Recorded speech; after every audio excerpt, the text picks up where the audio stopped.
अस्सलाम वालेकुम नाज़रीन, खुशामदीद। प्रोग्राम आपके लिए डायबिटीज़ पाकिस्तान पे फेसबुक पेज पे हम लेके आते हैं डायबिटिक्स इंस्टीट्यूट पाकिस्तान लाहौर के स्टूडियो से, और प्रोग्राम है ज़ियाबीतस के साथ कैसे जिएं, डॉक्टर मोहम्मद इम्तियाज़ हसन से पूछिए।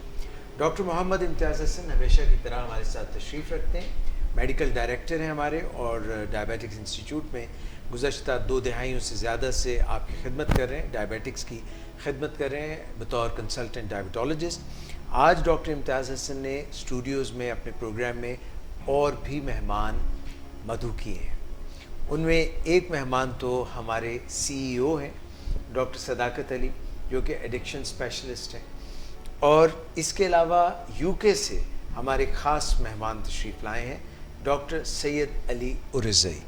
आपको भी हम प्रोग्राम में खुशामदीद कहते हैं। डॉक्टर साहब का मैं तारुफ़ कराता चलूँ कि डॉक्टर साहब भी कंसल्टेंट हैं और MRCP करके UK में प्रैक्टिस कर रहे हैं, और हम इस्लामाबाद में जो अपना कॉम्प्लेक्स क्रिएट कर रहे हैं, जो कि प्रॉबेबली अगले महीने से इंशाल्लाह काम करना शुरू कर देगा, वहाँ पे जो मरीज़ हैं एडिक्शन के, उनके अलावा डायबिटिक पेशेंट्स जो हैं उनका भी इलाज होगा, और डॉक्टर साहब उसकी भी निगरानी करेंगे और उसमें अमली जो है अपना हिस्सा डालेंगे।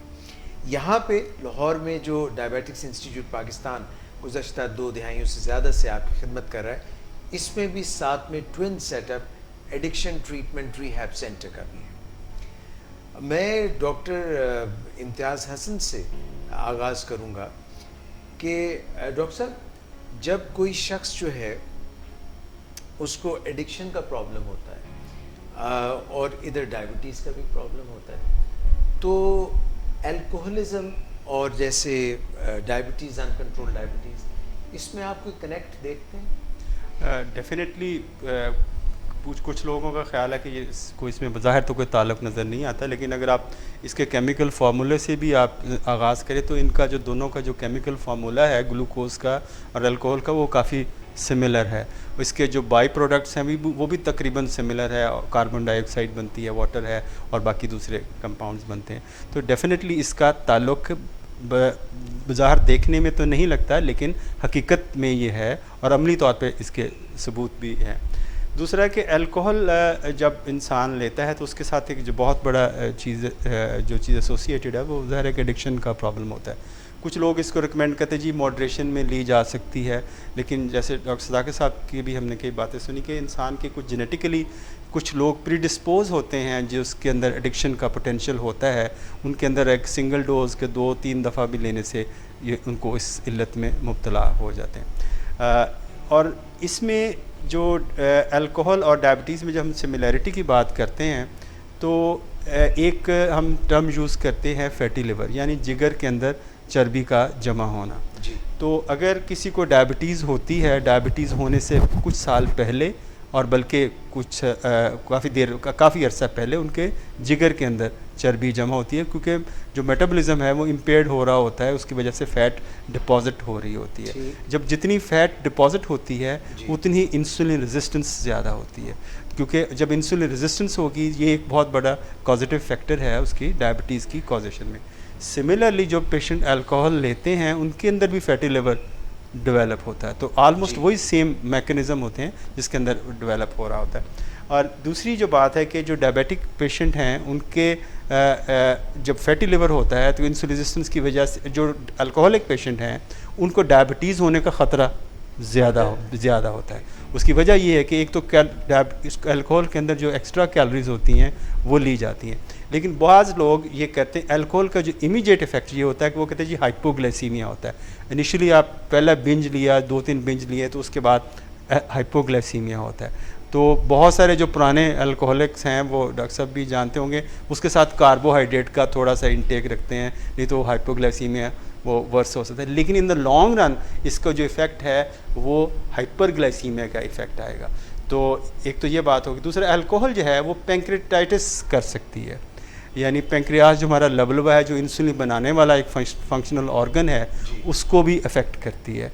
तो उसके साथ अगर वो अफेक्ट होता है तो उसमें भी डायबिटीज़ होने का ख़तरा आपको ज़्यादा हो जाता है। जिस तरह हम बात करते हैं कि डायबिटीज़ है वो आपको न्यूरोपैथिक करती है, आपकी नर्व्स को अफेक्ट करती है, पाँव की नर्व्स अफेक्ट करती है, जिस्म की सारी नर्व्स अफेक्ट करती है। अल्कोहलिक न्यूरोपैथी भी एक एस्टैब्लिश एंटिटी है, तो वो भी अल्कोहल भी उसी सिमिलर तरीके से अफेक्ट करती है। और बाज़ औक़ात में प्रैक्टिस में हम देखते हैं डायबिटीज़ की प्रैक्टिस में कि जिन लोगों का शुगर लेवल काफ़ी हाई होता है, मुसलसल 300-400 की रेंज के अंदर होता है, और हम अपना इलाज शुरू करते हैं, इनको गोलियां उनको देते हैं और उनको इंसुलिन देते हैं, तो उनका शुगर लेवल नीचे की तरफ आता है। तो वो कुछ इनिशियल फेज़ के लिए उनको वैसे सिम्टम्स फील करते हैं कि जैसे उनकी शुगर लो हो रही है, लेकिन जब उनका शुगर टेस्ट किया जाता है तो वो लो की रेंज में नहीं आता, वो तकरीबन 150 और 200 की रेंज में होता है। लेकिन उनका बॉडी उस तरह रीड कर रहा होता है कि ये उनकी शुगर हाइपोग्लाइसीमिया के इफ़ेक्ट्स दिखा रहा होता है। तो ये बिल्कुल सिमिलरली ये उसी तरह है कि अगर आप कोई बंदा अल्कोहल या कोई दूसरा एडिक्टिव सब्सटेंस ले रहा है तो उसको विड्रॉल सिम्टम आते हैं। तो इसको मैं अपनी ज़ुबान में कहता हूँ ये ग्लूकोज विड्रॉल हो रहा होता है। जब आप उसका जो शुगर लेवल नीचे आ रहा होता है तो जो जिस तरह विड्रॉल सिम्टम आते हैं, बुरी जो सिम्टम्स फील करता है जो कोई नशा छोड़ने के साथ, उसी से मिलती जुलती सिम्टम्स इसके साथ भी एसोसिएटेड होती है। तो उसमें बहुत सारे मरीज़ इसमें अपना इलाज छोड़ जाते हैं, जी मेरी तो 200 पे भी शुगर लो होती है, मैं तो बहुत मुझे डिस्कम्फर्ट होता है, तो मैं ये इलाज नहीं जारी रख सकता। तो इस तरह जो डायबिटीज़ को, अल्कोहल को हम अब सेपरेट नहीं कर सकते। जब अब मैनेजमेंट की बात करते हैं, इस तरफ भी हम बात भी करते हैं, तो वही जो प्रिंसिपल्स हैं बिहेवियर मॉडिफिकेशन के या लाइफस्टाइल मॉडिफिकेशन के जो हम डायबिटीज़ के अंदर इम्प्लीमेंट करते हैं, वो अल्कोहलिज्म के पे भी उसी तरह लागू होते हैं और उन्हीं खतूत पे हम इसको कंट्रोल कर सकते हैं। डॉक्टर इम्तियाज़ ने बड़ा ही खूबसूरत कंपैरिजन किया है, जो फिज़िकल पहलू थे वो भी बताए और साइकोलॉजिकल पहलू भी बताए। कुछ और बातें भी हैं, जैसे कि दोनों जेनेटिक बेस्ड डिसऑर्डर्स हैं, डायबिटीज़ भी और अल्कोहलिज्म भी, और दोनों में जब आउट ऑफ कंट्रोल होती है डायबिटीज़ या आउट ऑफ कंट्रोल अल्कोहलिज्म, तो दोनों में कीटोन्स बनते हैं जो मुंह से फिर एक ख़ास स्मेल आती है।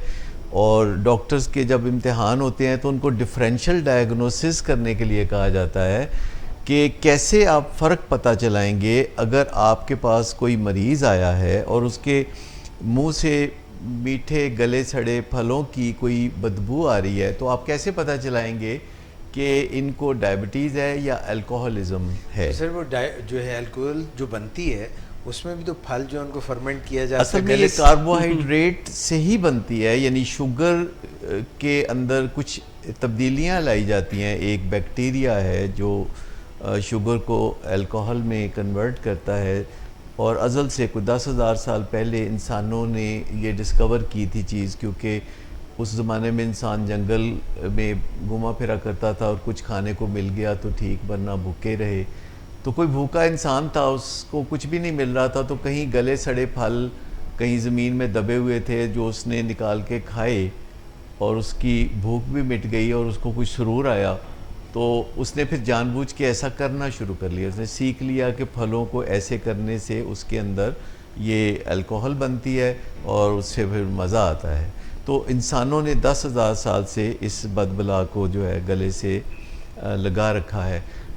दोनों में जो सबसे अहम बात यह है कि दोनों मेटाबॉलिक डिसऑर्डर्स हैं, यानी डायबिटीज़ एक मेटाबॉलिक डिसऑर्डर है जिसमें कार्बोहाइड्रेट मेटाबॉलिज्म या तो कमज़ोर पड़ जाता है या ब्रेक डाउन हो जाता है, जैसे कि टाइप 1 में ब्रेक डाउन होता है और टाइप 2 में वो कमज़ोर पड़ जाता है। इसी तरह हमारे जिस्म में एक निज़ाम होता है जो शराब से मुतल्लिक़ है, जो शराब पीने से मुतल्लिक़ कुदरत ने पहले से ही बना के रखा हुआ है, और जब इस निज़ाम में कोई ख़राबियाँ पैदा होती हैं तो हम उसे अल्कोहलिज्म कहते हैं। वरना दुनिया में बहुत लोग शराब पीते हैं, उन्हें कुछ भी नहीं होता, और वो चाहे साल तक हर रोज़ पिएँ और वो एक नॉर्मल सी ज़िंदगी गुजारते हैं, और उसमें मामूली नुकसान होता है कि जो ज़रूरी फ़िक्र है वो भी दूर हो जाती है और इंसान लापरवाह सा हो जाता है।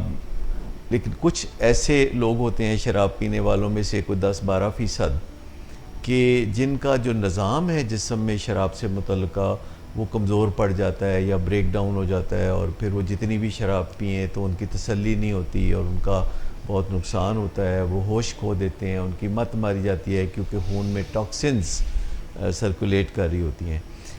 दोनों में ये बात भी है कि जब तक जिस्मानी निज़ाम ठीक रहता है तो कोई ख़ास मसला नहीं होता, डायबिटीज़ में भी और अल्कोहलिज़म में भी।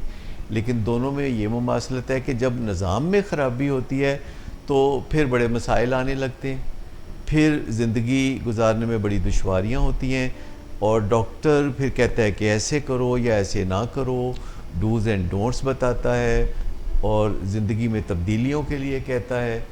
और मरीज़ों के लिए हाँ करना तो आसान होता है लेकिन अमल करना मुश्किल होता है।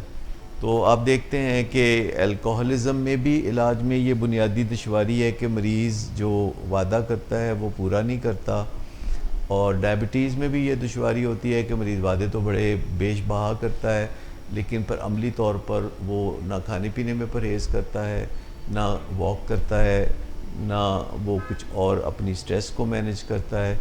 तो बहुत कुछ इसमें मुमासलत है। तो बुनियादी बात यह है कि आदत और इल्लत के फ़र्क को समझने की ज़रूरत है कि हमारी ज़िंदगी में हम बहुत से काम आदतों के तहत करते हैं। सर मैं ये आपसे पूछना चाहूँगा कि हम सब लोग जो है वो किसी न किसी तौर पे चीनी या चीनी से बनी हुई चीज़ें खाते हैं, और अगर चीनी ना भी खा रहे हो तो हमारी खुराक में निशास्तदार खुराक तो होती है, कार्बोहाइड्रेट्स होते हैं। आपको क्या ऐसा लगता है, क्योंकि आप एडिक्शन स्पेशलिस्ट हैं और आप एक कनेक्ट जानते हैं, और अभी डॉक्टर इम्तियाज़ भी बता रहे थे और फिर मैं डॉक्टर उरेज़ी की तरफ भी आऊँगा, क्या हमें चीनी की भी लत लग सकती है, इल्लत पड़ सकती है? क्या उसकी कमी अगर वाक़या हो जाए, अगर उसको हमसे दूर कर लिया जाए तो क्या हमारा बदन, हमारा साइकोलॉजी उसकी भी क्रेविंग में मुब्तला हो सकता है? क्या शक है कि चीनी की लत लोगों को लगती है। ये जो ड्रिंक्स लोग लेते रहते हैं, कोला ड्रिंक्स और दीगर चीज़ें और मिठाइयाँ, और जब तक डायबिटीज़ नहीं होती लोग खुला खाते हैं और उनको कोई बहुत ज़्यादा नुकसान भी नहीं होता, मासवा इसके कि उनका वज़न बढ़ सकता है। और एक दिन फिर डॉक्टर कहता है कि आपको डायबिटीज़ हो गई है और अब आप चीनी या मिठाइयाँ या कार्बोहाइड्रेट्स का खुला बेबहा इस्तेमाल नहीं कर सकते, आपको ये तब्दीली लानी होगी। और चीनी की लत एक्चुअली है, लोग कहते हैं ना मेरा स्वीट टूथ है, या लोग कहते हैं कि मुझे कुछ खाने के बाद मीठा लाजमी चाहिए, या जब लोग कुछ देर हो चुकी होती है खाना खाए हुए तो उनको बाकायदा एक ज़ोरदार क्रेविंग होती है, खो पड़ती है कि कुछ ना कुछ मीठी चीज़ खाएं। लोग सर दर्द शुरू हो जाता है, बेचैनी भी शुरू हो जाती है, बिल्कुल। और लोग खुशी के मौके पे भी कहते हैं कि कुछ खुआओ, और लोग जो है गम के मौके पे भी कुछ खाने पीने, तो खाने पीने अच्छा इसी तरीके से जो नशे या शराब है इनका इस्तेमाल भी खुशी और गमी दोनों मौक़ों पे किया जाता है। यानी जैसे फूलों का इस्तेमाल भी खुशी और गमी दोनों मौक़ों पे किया जाता है। तो ये काफ़ी, यानी आप ये कह रहे हैं कि दूल्हा को भी फूल सजाए जाते हैं और जब कोई फौत हो जाता है तो उस पर भी फूल डाले जाते हैं।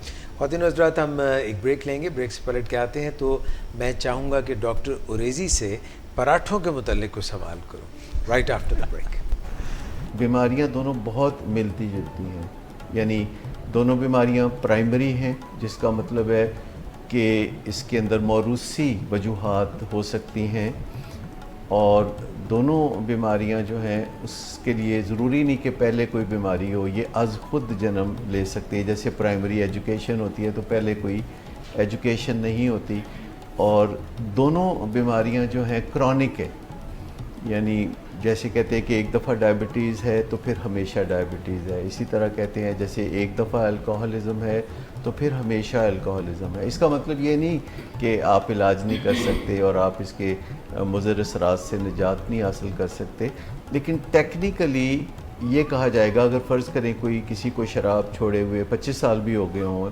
40 साल हो गए हों, तो फिर भी वो अल्कोहलिक ही होगा, क्योंकि अल्कोहलिक होने का मतलब ये नहीं कि आप शराब पीते हैं। अल्कोहलिक होने का मतलब है कि आप शराब नहीं पी सकते।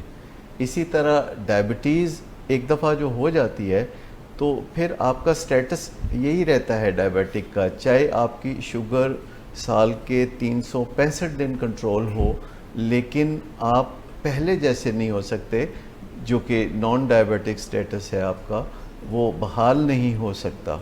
माइंड बॉडी कनेक्शन दोनों तरफ नज़र आ रहा है। अगरचे बज़ाहिर यूँ लगता है कि डायबिटीज़ सिर्फ़ एक जिस्मानी बीमारी है और अल्कोहलिज़म सिर्फ़ एक नफ्सियाती बीमारी है, लेकिन हकीकत ये है कि दोनों प्राइमरी और जिस्मानी बीमारियां हैं, और दोनों में जहन के अंदर एक सेट ऑफ सिम्टम्स पैदा होता है जिसे हम सिंड्रोम कह सकते हैं। मैं ये छोटा सा पैगाम ज़रूर देना चाहूँगा कि कभी ज़हनी सुकून के लिए या हाई फील करने के लिए नेचुरल हाई को भी ट्राई करें।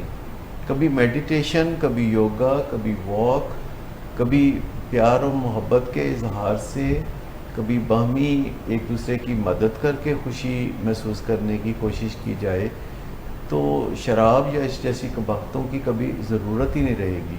और हम ये जितना जल्दी कर लें उतना अच्छा है। वेलकम बैक नाजरीन। डॉक्टर सईद अली उरैज़ी हमारे साथ तशरीफ़ लाए हैं लंदन से, यूके से। डॉक्टर साहब जो हैं एंडोक्रिनोलॉजिस्ट हैं, प्रैक्टिसिंग फिजिशियन हैं। डॉक्टर साहब, जो डिस्कशन अभी हमारी हो रही थी वेरी इंटरेस्टिंग, क्योंकि डॉक्टर सदाकत अली जो है एडिक्शन स्पेशलिस्ट हैं, डायबिटीज़ में भी काम अवाइल में कर चुके हैं, और डॉक्टर साहब जो हैं वो बतौर कंसल्टेंट डायबिटोलॉजिस्ट काम कर रहे हैं, और आपका भी यही शोबा है। मुझे ये बताइए कि आपका पाकिस्तान से ताल्लुक़ है, गो के 9 साल हो गए लंदन इंग्लैंड गए हुए। पराठा जो है जिसमें कि थोड़ा सा घी भी होता है और साथ में जो है कार्बोहाइड्रेट भी होते हैं, और उससे दिन का आगाज़ होता है, बड़ी ज़बरदस्त चीज़ लोग समझते हैं, और फिर वो एक नहीं खाते हैं, शुरू कर लेते हैं और फिर खाए चले जाते हैं। ये बताइए कि पराठों की भी एडिक्शन हो सकती है, और क्या पराठे भी जो है डायबिटीज़ को ख़राब कर सकते हैं, शुगर को बढ़ा सकते हैं?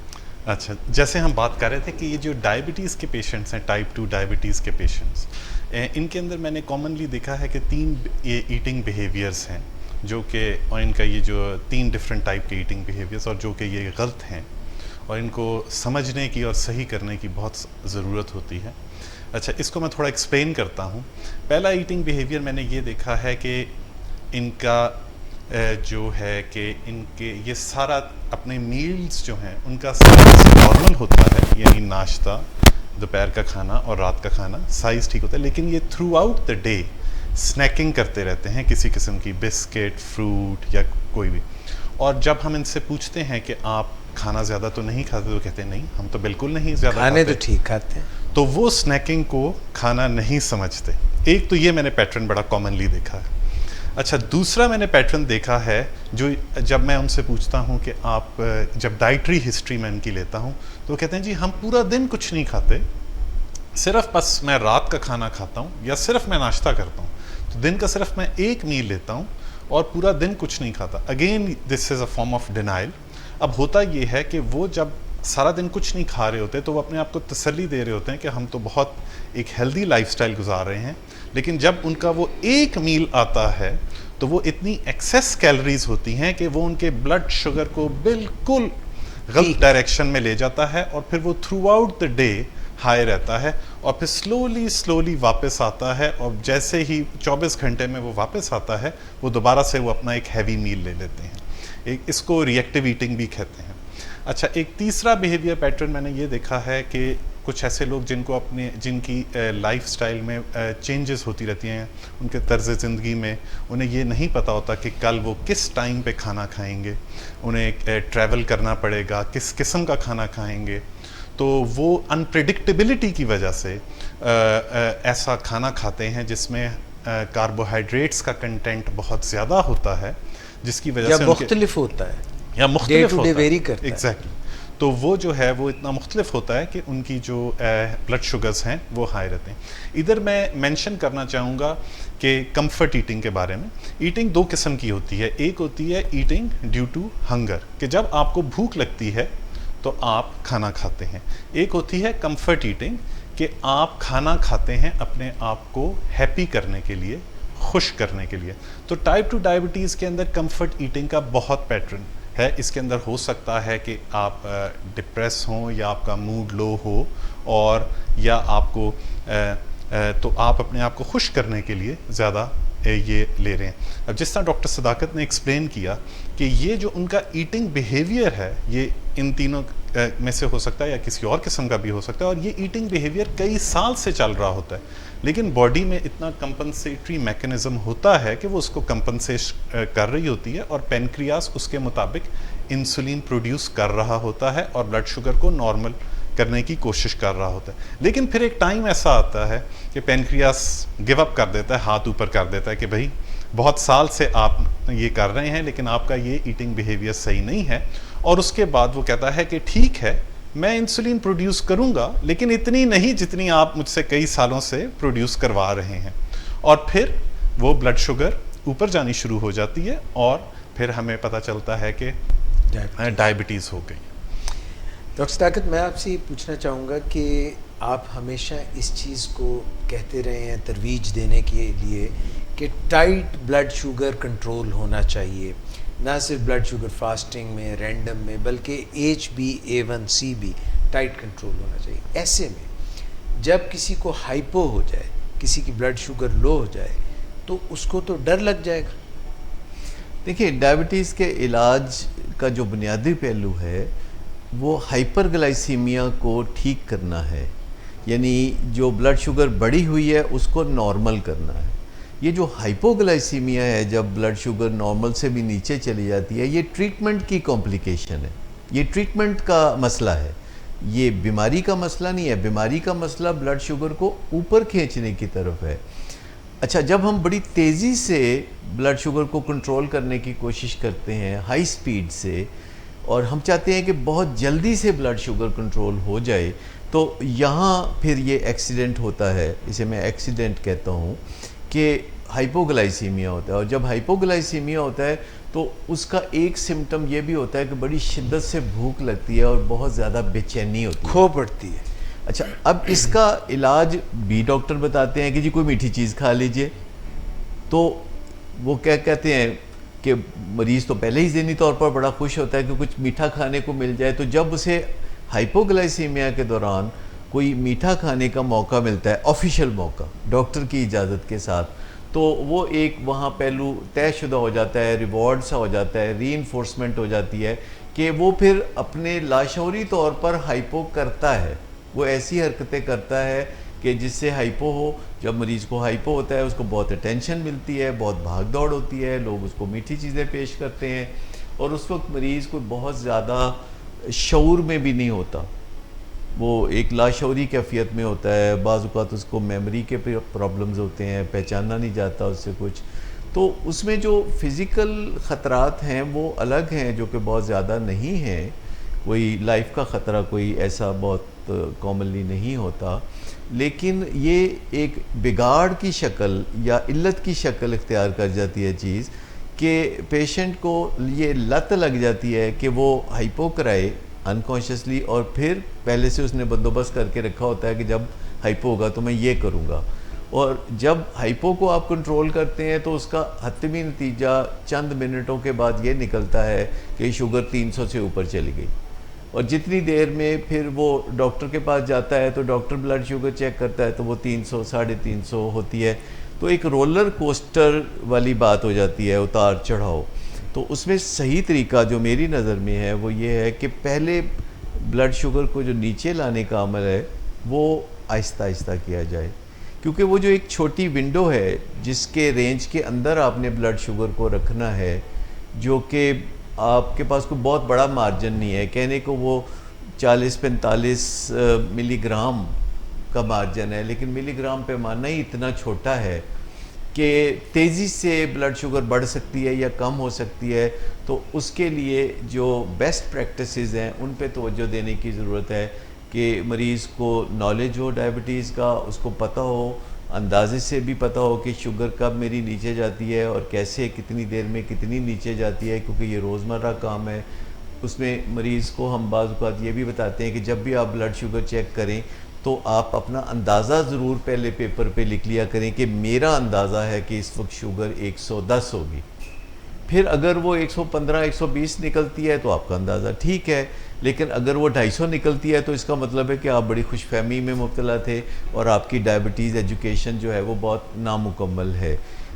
अगर आप ब्लड शुगर चेक करते हैं तो जो आपका अंदाज़ा होता है वो इस बुनियाद पर होता है कि आपकी डायबिटीज़ एजुकेशन इतनी है कि आपको पता होता है मैंने क्या खाया, कितना खाया, मैंने इंसुलिन कब ली थी या दवा कब ली थी और मैं पैदल कितना चला था और आज मेरे स्ट्रेस के हालात क्या हैं, तो वो एक अल्टीमेट उसका अंदाज़ा सही निकलना शुरू हो जाता है अगर वो प्रैक्टिस करे।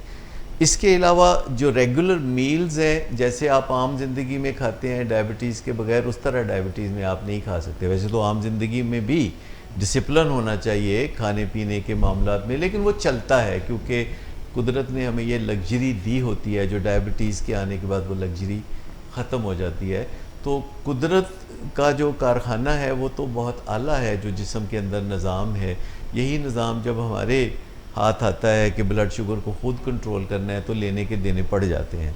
पर सीखने से ये काम हो सकता है, जैसे कि हमें डायबिटीज़ एजुकेशन की मदद से और अवेयरनेस की मदद से, यानी जिसे हम हाइपो आगाही कहते हैं, उसकी मदद से हमें पता हो कि ब्लड शुगर इस वक्त नीचे जा रही है कि इस वक्त ऊपर जा रही है। ये एक बुनियादी इंफॉर्मेशन है कि एट एनी गिवन टाइम मरीज़ को ये पता हो कि ये नीचे की तरफ जा रही है या ऊपर की तरफ जा रही है। और फिर जब वो खाने की टेबल की तरफ बढ़ रहा हो तो एक रॉक बॉटम की टर्म मैं इस्तेमाल करता हूँ कि उसे पता हो कि ये कम से कम ब्लड शुगर इस वक्त मेरी है जो 70, 75 या 80 अगर हो तो खाने की टेबल पे आप बैठे हैं तो आपको पता है कि आप एक अच्छा आगाज़ अपने खाने पीने का कर रहे हैं। अच्छा, अब जो आदतें हैं बुनियादी तौर पर हम उन चीज़ों को कहते हैं कि जो हम रूटीनली करते हैं, बहुत तवज्जो भी नहीं देनी पड़ती और उसका फ़ायदा भी होता है। जैसे हम गाड़ी चलाते हैं, हम तो जो इधर उधर भी कर लेते हैं, सेल फ़ोन पे भी बात कर लेते हैं और गाड़ी फिर भी ठीक चलती रहती है।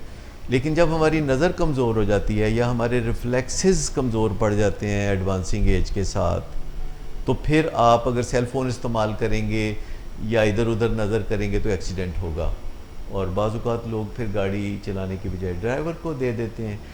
तो जब तक वो कहते हैं ना कि वो मेक है वाइल द सनशाइन, तो लोग ये करते हैं कि जब तक डायबिटीज़ नहीं होती तो जो मर्ज़ी खाते रहते हैं, फिर डायबिटीज़ होती है तब भी जो मर्ज़ी खाते रहते हैं। तो असल चीज़ ये है कि मुझे जब पता चला कि मेरे बड़े भाई को डायबिटीज़ हो गई है और मेरी फैमिली में डायबिटीज़ बहुत है, तो 1983 की बात है, तो मैंने उसी वक्त तसव्वुर कर लिया कि डायबिटीज़ मेरी तरफ आ रही है और मुझे अपनी जीन्स के ख़िलाफ़ एक जद्दोजहद करनी है। अल्हम्दुलिल्लाह मुझे बिल्कुल भी डायबिटीज़ नहीं हुई, मेरा HbA1c बिल्कुल ठीक है और ये जीन्स को बीट करना को बहुत ज़्यादा मुश्किल नहीं है। अगर आप रेगुलर वॉक करते हैं और अपनी स्ट्रेस को मैनेज करते हैं और खाने पीने को एक स्ट्रक्चर में रखते हैं तो आप अपनी जीन्स को बीट कर सकते हैं। डॉक्टर साहब जीन्स की बात कर रहे हो, इधर हमारे पास जो लाइव प्रोग्राम में इरम बशीर हैं, उन्होंने सवाल किया क्या टाइप 1 ख़त्म हो सकती है। डॉक्टर उरेजी, ये कोई जेनेटिक डिसऑर्डर है या ये कोई बीमारी जो है बाहर से लग जाती है टाइप 1 डायबिटीज़, और इसका टाइप 2 डायबिटीज़ से क्या फ़र्क है और क्या ये ख़त्म हो सकती है और इसकी शरह क्या है टाइप 2 की और टाइप 1 की?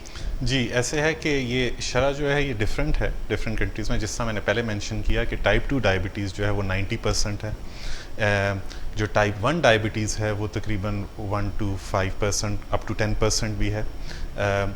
टाइप 1 डायबिटीज़ जो है उसके अंदर आपकी बॉडी ऐसी एंटीबॉडीज़ बनाती है जो आपके पेनक्रियास के बीटा सेल्स को डिस्ट्रॉय कर देती है।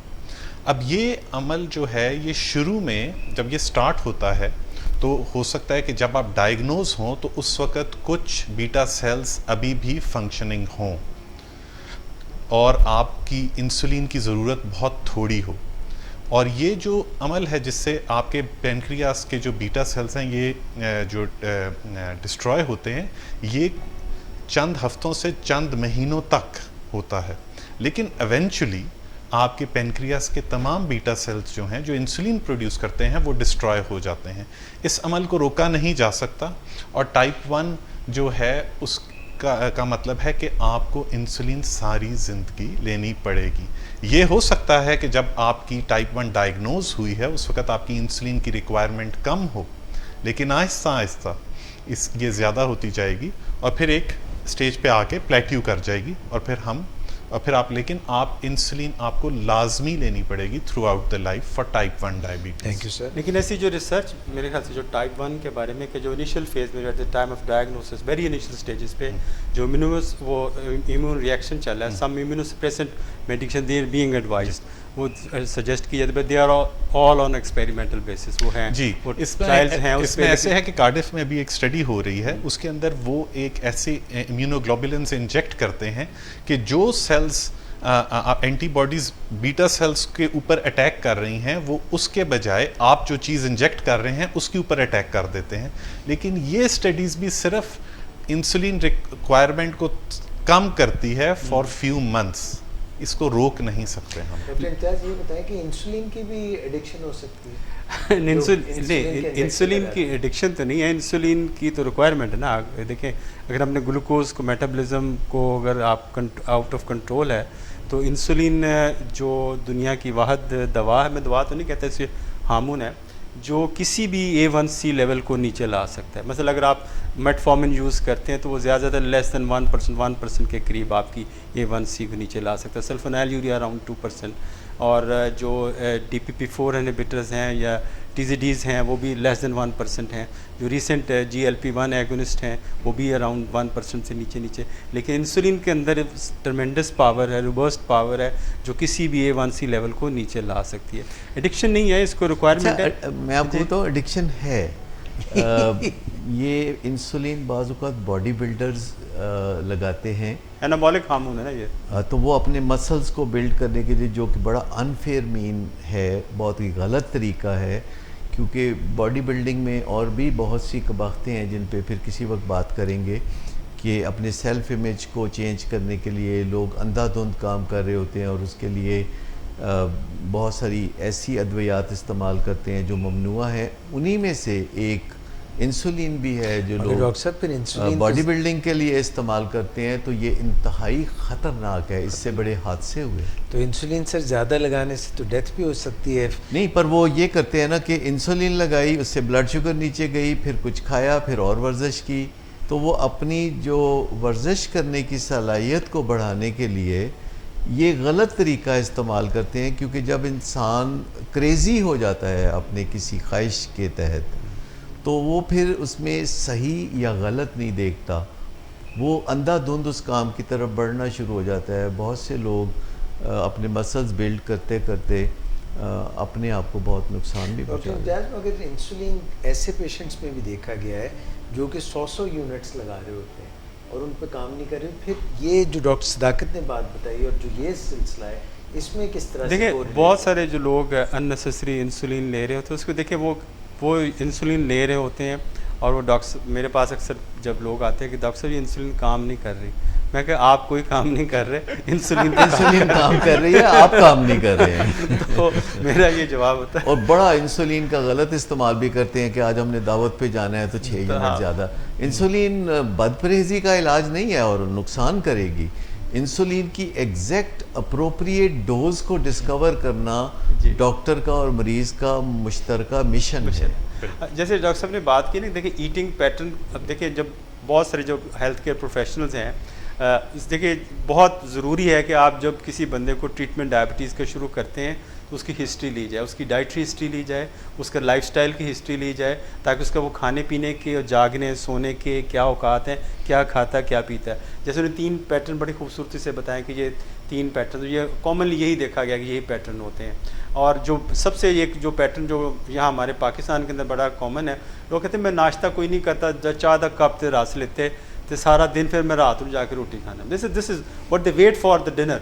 तो वो फिर वो डिनर में इतनी वो ईटिंग, इससे मॉरल लाइसेंसिंग मिल जाती है ना कि देखो सारा दिन तो मैंने कुछ नहीं खाया और शाम को 5000 कैलोरीज वो खाते हैं। और उस वो रात का खाना, मैं इसको कहता हूँ कि हम लोग जो हैं वो हम असेंडिंग ऑर्डर में खाना खाते हैं।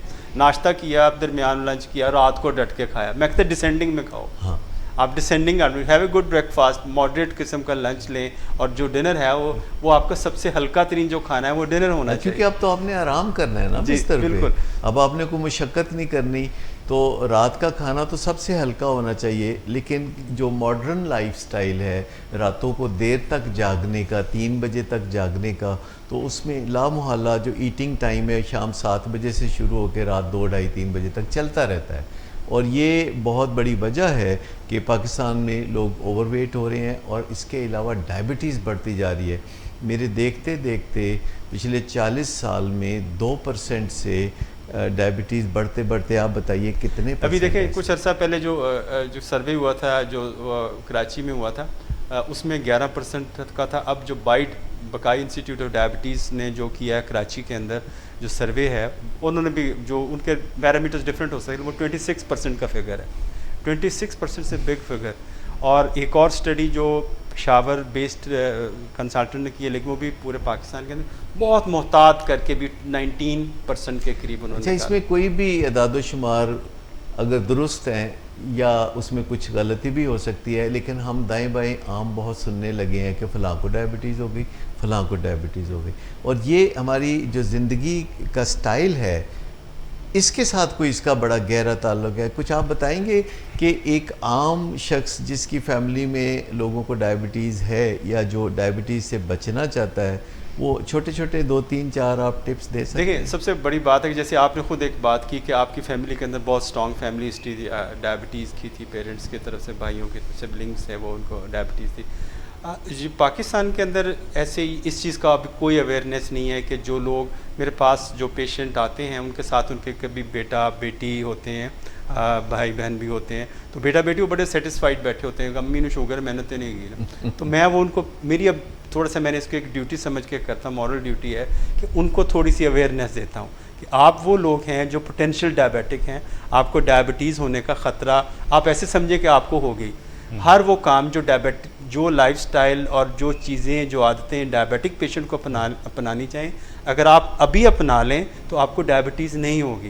क्योंकि जो डायबिटीज़ प्रिवेंशन ट्रायल हुए दुनिया के अंदर, उन्होंने कहा कि लाइफस्टाइल मॉडिफिकेशन प्लस मेटफॉर्मिन के साथ कुछ जो लोगों को दी गई, तो उसमें 57% नेक्स्ट 3 ईयर्स के लिए आपने उस इंसिडेंस को रोका है। तो डायबिटीज़ प्रिवेंशन एक पूरी तरह एक डायबिटीज़ को प्रिवेंट किया जा सकता है। जैसे हम बात करते हैं कि हमने जी डेंगू फीवर को जी प्रिवेंट किया, जहाँ फैल गया था, तो उसके लिए सारी दुनिया जहाँ के हमारे मीडिया एक्टिव हो गया, लोगों को शोर मच गया। तो ये जो इतना बड़ा किलर डायबिटीज़ है, इसके बारे में कोई नॉइज़ लेवल किसी लेवल पे नज़र नहीं आता, हालांकि ये भी उसी तरह प्रिवेंटेबल है जैसे दूसरी इन्फेक्शियस डिजीज़ प्रिवेंटेबल है। नहीं, मैं तो खुद इस तजर्बे में से गुज़रा हूँ, अगरचे मुझे पहले यकीन नहीं था कि इसमें इतनी कामयाबी मिलेगी। मैं समझता था कि कुछ डायबिटीज़ डिले हो जाएगी, या मुझे लगता था कि मुझे डायबिटीज़ हल्की किस्म की होगी, पर मुझे ये बिल्कुल नहीं पता था कि डायबिटीज़ होगी ही नहीं और बिल्कुल आसानी पैदा हो जाएगी। किया मैंने ये कि मैंने डायबिटिक लाइफस्टाइल 1983 के बाद अपना लिया जी। और अगर खुदा न खास्ता मुझे डायबिटीज़ होती तो लाइफस्टाइल तो मैंने पहले ही बना लिया था, लेकिन बोनस ये है कि डायबिटीज़ ही नहीं हुई। अगरचे मैं ज़िंदगी में पहले भी डिसिप्लिन था और उसके बाद मैंने और ज़्यादा डिसिप्लिन को अपना लिया। तो मैं समझता हूँ कि जो हमारी आदतें हैं उन पे नज़र रखने की ज़रूरत होती है कि हमारी कौन सी आदतें हैं जो नहायत खामोशी के साथ इल्लतों में बदल रही हैं, क्योंकि आदतों और इल्लतों में कोई बहुत ज़्यादा टेक्निकली फ़र्क नहीं होता। जिन चीज़ों में से फ़ायदा निकल जाए और नुकसान शामिल हो जाए, आप समझें वो आदतें इल्लतों में बदल गई हैं। और ऐसा हम बाज़ औक़ात बड़ी मासूमियत में ऐसी आदतें अपना लेते हैं जो बाद अज़ान नहायत खामोशी से इल्लतों में बदल जाती हैं, और फिर हमें बहुत पापड़ बेलने पड़ते हैं उन आदतों को बदलने के लिए। आदतों का एक स्ट्रक्चर होता है हमारे ज़हन में, एक ढांचा होता है कि हम कोई काम करते हैं, हम कोई ट्रिगर है, कोई किसी वक्त पे करते हैं, किसी बंदे के साथ करते हैं, किसी जगह के साथ करते हैं, किसी एक्टिविटी के बाद कोई काम करते हैं, फिर उसका हमें कोई मज़ा मिलता है, तो समझें कि आदतें पुख्ता होने की राह हमवार हो गई।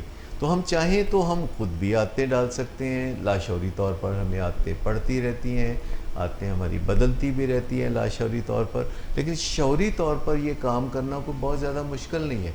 मिसाल के तौर पर आप कोई काम किसी ख़ास वक्त पे करना शुरू कर दें, किसी ख़ास बंदे को साथ शामिल कर लें, किसी ख़ास जगह पे करना शुरू कर दें, किसी ख़ास एक्टिविटी के बाद उसे अगली एक्टिविटी बना लें, कनेक्शन उसका। फिर जब वो आप काम करें तो उसके बाद मज़ा आना चाहिए। अगर मज़ा नहीं आता तो मज़ा आप आर्टिफिशियली इंड्यूस कर लें। जैसे अगर आपका बच्चा पढ़ने बैठा है तो उसे पढ़ने में तो मज़ा नहीं आ रहा, लेकिन जो ही वो पढ़ने के लिए बैठा है और पढ़ाई से फरागत पाने वाला है तो आप उसे कुछ मिठाई दे देंगे या उसे कोई चॉकलेट दे देंगे या उसको कोई हलवा या कोई चीज़ दे देंगे तो उसे जो मज़ा आएगा उसका दिमाग समझेगा कि ये मज़ा पढ़ने से आया है, दिमाग भोला भाला है, तो वो कोइंसिडेंस को बहुत मानता है कि एट द सेम टाइम और क्या चीज़ हो रही है। जब आप ये काम कर रहे थे तो एट द सेम टाइम क्या हो रहा था, वो उन दोनों को कनेक्ट कर लेता है। बहुत मेहरबानी तो सर। ये चीज़ें हैं जो हम आदतों और इल्लतों पे अगर गहरी नज़र रखें तो हम अपनी ज़िंदगी को आसान बना सकते हैं। बिल्कुल ठीक है। इससे पहले कि आज के प्रोग्राम से हम इजाज़त चाहें, मेरा ख्याल है एक सवाल किसी स्पोर्ट्समैन का था, आबिद मकबूल ख़ान। डॉक्टर ओरेज़ी, मैं आपको चाहूँगा कि आप तवज्जो दीजिएगा इस पर। क्या स्पोर्ट्समैन रेगुलर वॉक, खुराक नॉर्मल करके, मीठा नॉर्मल करके, फुल एक्सरसाइज करने से शुगर कंट्रोल रखते हैं, वो टाइप 2 में इंसुलिन ना लें तो कोई फ़र्क ना पड़े, तो शुगर पेशेंट लॉन्ग पीरियड के लिए चल सकता है? डॉक्टर साहब, इसका जो सवाल है वो ये है कि लाइफस्टाइल मॉडिफिकेशन करके, मवाफिक मॉडिफिकेशन करके टाइप 2 डायबिटिक इंसुलिन के बगैर क्या शुगर के बगैर ज़िंदगी गुजार सकता है, ये पूछना चाह रहे हैं। ये एक बड़ा अच्छा क्वेश्चन है और मैं इसी की तरफ आ रहा था कि जिस तरह अभी डॉक्टर साहब ने प्रिवेंशन ऑफ डायबिटीज़ की बात की, एक और नया कॉन्सेप्ट आया है रिसेंटली, उसको कहते हैं रिमिशन ऑफ डायबिटीज़। तो अमेरिकन डायबिटीज़ एसोसिएशन की जो कंसेंसस स्टेटमेंट है जो अभी इसी साल आई है, उसमें उन्होंने क्लियरली कहा है कि अगर आपकी type 2 diabetes less than 6 years old है तो 10 to 15 kg वेट लॉस से वो रिमिशन में चली जाएगी। रिमिशन का मतलब है कि आप उसको कंट्रोल कर सकेंगे विदाउट एनी मेडिकेशन, यानी कुछ अरसे के लिए वो ठीक हो गई है। डॉक्टर साहब, आप नहीं, बिल्कुल सही, बिल्कुल ये बड़ा अच्छा पॉइंट है। और ये रिसेंटली 2018 की जो ये ADA और ESD गाइडलाइन है, उसके अंदर उन्होंने मेंशन किया कि नई डायबिटीज़ है, वो इसको कहते हैं कि वेट रिडक्शन पे, लाइफस्टाइल मॉडिफिकेशन पे अगर शुरू से कर लें तो आप इसको रिमिशन के अंदर भेज और सकते हैं। उसके बाद वंस आपकी ये डायबिटीज़ रिमिशन में चली गई तो फिर आपको कोई दवाई नहीं लेनी पड़ेगी, आप सिर्फ अपनी अप्रोप्रिएट डाइट से और अपनी एक्सरसाइज और लाइफस्टाइल से उसको कंटिन्यू कर सकते हैं। डॉक्टर सदाकत, टाइप 2 जो है एक्चुअली तो ये डिसऑर्डर है, और जो चीज़ भी डिसऑर्डर में होती है उसे इन ऑर्डर किया जा सकता है, उसे ऑर्डर में लाया जा सकता है। देखिए, उनकी डॉक्टर साहब की जैसे बात है कि ये 6 साल से जो होनी चाहिए उससे ज़्यादा पुरानी नहीं होनी चाहिए। जब भी आपके अंदर कुछ ना कुछ जो बीटा सेल रिजर्व भी है, आप लाइफस्टाइल के अंदर जो इंटरनल इंसुलिन है वो भी आपके अंदर काफ़ी होते हैं। लेकिन ये सारी चीज़ें मेरे ख्याल से जो कि इंसुलिन नहीं लेनी चाहिए, इसमें एक पॉइंट ऐड करें, ये सारा चीज़ें सुपरविजन में होना चाहिए।